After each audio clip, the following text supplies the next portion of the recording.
박정 회장님 짧게 예순환경 서울유족회 회장 이자훈입니다. 4.3가 알다시피 예순환경은 쌍둥이 사건인데 현재 저희들이 21년 6월 29일 특별법이 통과된 이후 1년간 신청기간 동안 7,465명이 신청을 했고 금년 2024년 2월 19일 현재 566명이 유족 결정을 받았습니다. 퍼센테이지로 보면은 7.6%밖에 되지 않죠. 그런데 이게 묘하게 정권이 윤석열 정권을 넘어가서 윤석열 정권의 국정기조인 이승만 정신캐승이라는 국정기조를 걸고 나온 후부터는 이게 전부 지금 완전히 정치되고 있습니다. 그것뿐만 아니라 황당한 것이 14연대의 항명 제주 4.3 파병을 거부한 것이 반란이다. 반란이기 때문에 그 반란 주체 세력 중에 상사급들인 여러분들 아시다시피 시창수든지 정락현 같은 그런 분들이 남로당에 적을 두고 있었기 때문에 이런 빨갱이 집단이다. 그렇기 때문에 빨갱이 집단에 가담을 했던 민간인 부역자든지 가담자들, 그 다음에 그 당시 예수나 알다시피 인민위원회가 결성돼가지고 8일에 걸친 코뮌이 형성됐는데 아마 처절하게 시민군도 형성돼서 처하였습니다. 국군이 4번 상륙하던 것을 전부 실패를 했죠. 이렇게 처절하게 싸우다가 전부 뭐냐면은 학살을 했습니다만은 이러한 것을 어떻게 보고 있냐, 완전히 빨갱이 집단들이 일으킨 적성단체에 가담했기 때문에 절대로 거기에 가담했던 사람들은 유족으로 판정할 수 없다. 이런 상태가 지금 벌어지고 있습니다.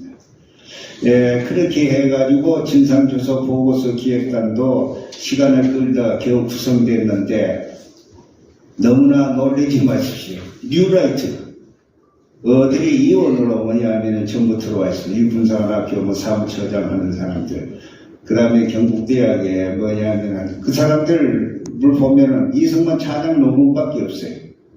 특별법 위반을 하고 있는 거예요. 두 번째 이 문제가 되는 것은 진상규명을 하기 위해서 용역을 주고 있습니다. 용역을. 배상 문제라든지 그런 것은 좀 들은 건 이야기가 있지만 진상규명과 보고서 작성을 위해서 용역을 행정안전부에서 여순 지원단이라는 간판을 걸고 있습니다만은 이걸 내고 있어요. 근데 5월 30일자로 그게 지금 한국을 너무 황당스러운 것이 여순 사건의 정의, 성격, 규정에 대한 기초연구 이런 항목으로서 뭐냐면 용역을 주고 있어요. 그 다음에 여순 사건에 통반된 민간인 학살에 대한 법적 연구 검토, 그 다음에 여순 사건의 영향평가, 이러한 항목을 걸고 용역을 줬어요. 유찰이 되다가 5월 30일 날 되니까 정의와 성격에 대한 뭐냐면 입찰을 동국대학에서 받았어요. 어제 그게 30일 날이니까 오늘이 3일이니까 3일 전이지요. 이게 지금 어떻게 될까, 보고서가 어떻게 나올까 출시를 하고 있습니다만은 현재 이런 상태예요. 그렇게 해가지고 쭉 진상조사를 결정을 하지 않고 있다가 3월 28일 날 50명을 결정을 했어요. 제가 유족들을 끌고 특별법 제정할 때부터 우리 서울유족회가 국회 앞에서 1인 시위를 2년 반을 3년을 했습니다. 그래서 이제 투표를 만들고 저는 매일 국회에 출근하다시피 해서 의원들 만나서 설득을 하고 그랬는데 지금 뭐냐면은 이 너무나 한강스러워서 저희들이 고령이잖아요, 전부 다. 저도 지금 80너입니다. 그런데, 그 노구를 이끌고 우리 인력들이 수요일 1시 반에서부터 2시 반까지 왜 수요일을 하냐면 수요일날 진상조사 보고서 기획단, 잠깐만 좀 시간 좀 주시죠. 30초 하나 줄여주세요. 좀 미안합니다.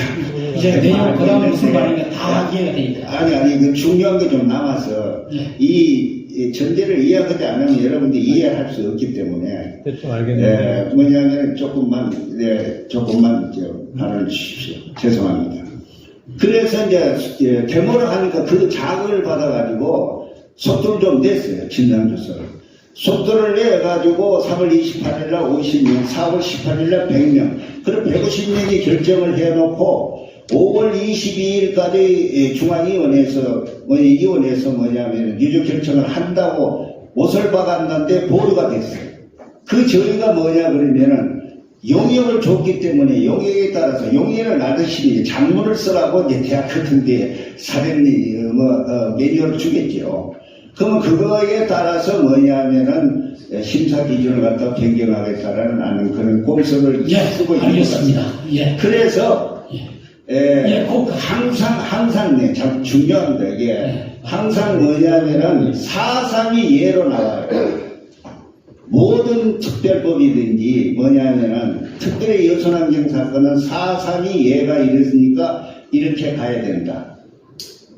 이렇게 해가지고 정권에 의해서 정치적인 상황에 따라서 뭐냐면 변경돼요. 중단되고. 그래서 뭐냐면 이렇게 국가폭력에 의해서 국가가 피해를 묻혔잖아요. 근데 그 사람들 그 정권의 행정부에 어떻게 진상조사를 맡겨야 됩니까? 전부. 진정으로 불가역적이고 영원히 역사정의와 두 번 다시는 이러한 학살이 일어나지 않는 문명국가를 만들기 위해서는 민간 사무처 같은 사무처를 만들어야 됩니다. 이게 세계에서 없지만 우리는 할 수 있습니다. 정권을 타도했고 많은 희생을 거치면서 지금까지 싸워온 토대가 있잖아요. 그런데 언제든지 뭐냐면 정권에 농락당하고 정계에 농락을 당합니다. 국민의 세금으로 운영하고 있는 행정부가 기재부에서 예산을 끊으니까 조사원들도 결감이 되고 보고서가 중단되고 지금 제2의 지금 뭐냐면 허상수 의원도 2기의 신화위원회 나가 있고 임명관 있지만은 어때 김강석이 같은 인물이 나오지 않아요. 비일비재합니다 지금. 이러한 뭐냐면 만내리즘에서 탈피해가지고 민간이 주도하고 유족의 의견이 많이 반영할 수 있는, 예를 들어서 진상보고서는 유족이 찬성하지 않으면 채택이 되지 않을 정도예요. 왜? 우리는 피해자예요. 그래서 지금까지 쭉 나왔지만 정당 문제라든지 뭐냐면 가해자의 처벌 문제라든지 이런 문제를 정부에 전부 피 묻은 사람들 손에다 맡겨가지고 어떻게 해결을 하냐 이게요.